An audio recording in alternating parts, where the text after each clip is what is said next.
வணக்கம் மக்களே. இன்றைக்கி வந்து சிக்கன் நாட்டுக்கோழி சூப்பு வைக்க போகிறோம். அது எப்படி வைக்கிறதுங்கிறத பார்க்கலாம்.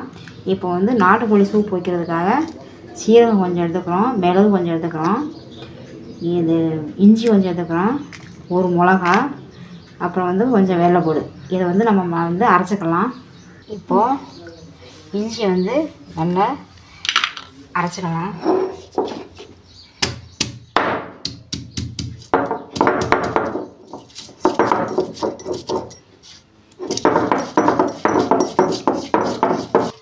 இப்போ இஞ்சி அரைச்சாச்சு, வெள்ளைப்பொடியும் அதோடு சேர்த்து நம்ம அரைச்சிக்கலாம்.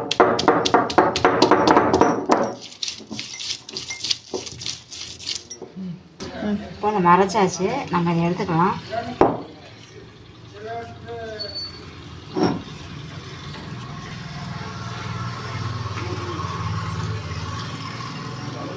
இந்த மாதிரி அரைச்சாதான் சூப்பராக இருக்கும்.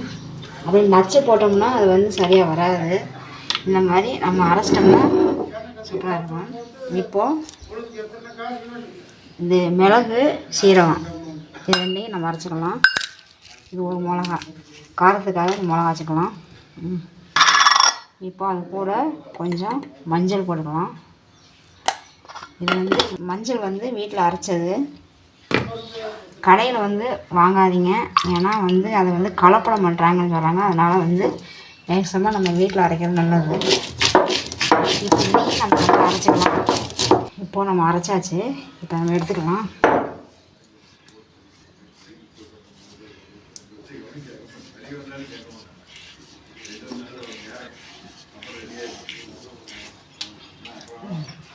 கையில் கட்டு. இப்போது சூப்புக்காக நம்ம நல்லா சூப்பராக அரைச்சிட்டோம். இப்போ இந்த அம்மியை நல்லா கழுவிக்கலாம்.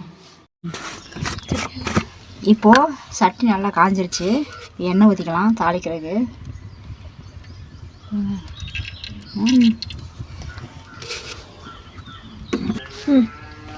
இப்போ சட்னி நல்லா காஞ்சிருச்சு.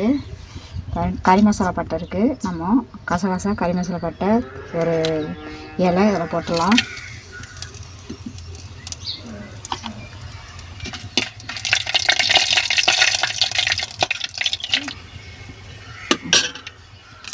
கருவேப்பிலை போட்டுடலாம்.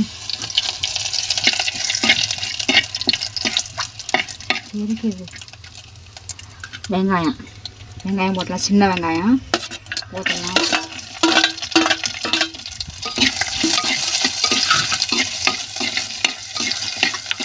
தெரிச்சு இங்கே விழுந்துருச்சு, தெரிச்சு இங்கே தட்டில் விழுந்துருச்சு. இது நல்லா வதங்கட்டும்.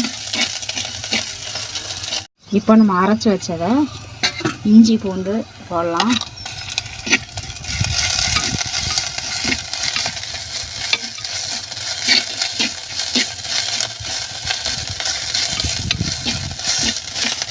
இஞ்சி பூண்டு நல்லா வதங்கிடுச்சு. இப்போ நம்ம கொஞ்சம் மல்லித்தூள் போடலாம்.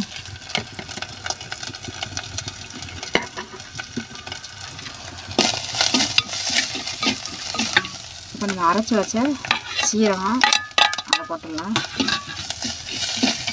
தண்ணி ஊற்றலாம். நல்லா வதங்கிடுச்சு. இப்போ தக்காளி போட்டுக்கலாம்.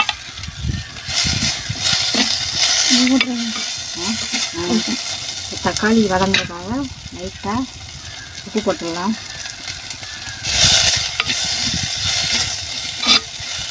தக்காளி நல்லா வதங்கட்டும். இப்போது நல்லா தக்காளி வதங்கிடுச்சு. இப்போது நம்ம நாட்டுக்கோழியை இதில் போட்டுடலாம்.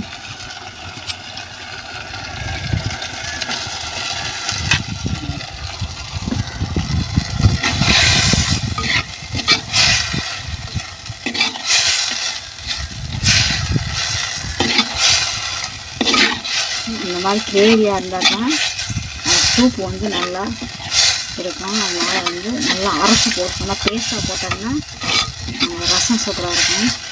அதனால் கிரேவி இதுலேயே நிறையா இருக்குது. இப்போது நம்ம கொஞ்சம் நேரம் மூடி வைப்போம்.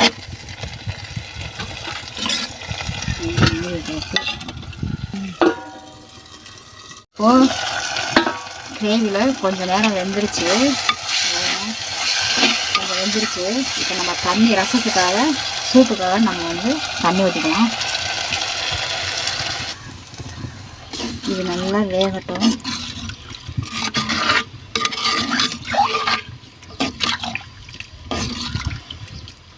சூப்பு இது நல்லா வெந்து வரட்டும். மூடி வச்சிடலாம். இப்போது சூப்பு ரெடி ஆயிடுச்சு. இப்போ டேஸ்ட் பார்க்கலாம். பாருங்க, சூப்பராக இருக்குது. இது அரைச்சி ஊற்றினாதான் நமக்கு வந்து சூப்பராக இருக்கும். இப்போ இதில் ஊற்றி டேஸ்ட்டு பார்த்துடலாம்.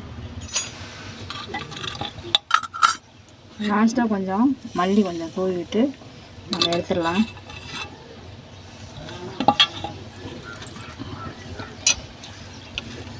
நாட்டுக்கோழி அருமையாகிடுச்சு. சூப்பராக இருக்குது சூப்பு.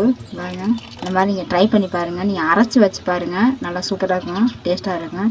நீங்கள் அப்படியே நச்சு போட்டிங்கன்னா நல்லா இருக்காது. அதனால தான் நம்ம வந்து இந்த மாதிரி அரைச்சி நம்ம பேஸ்ட்டாக போட்டோம்னா சூப்பு சூப்பராக இருக்கும். இப்போ டேஸ்ட் பாருங்கள். டேஸ்ட் பாருங்க.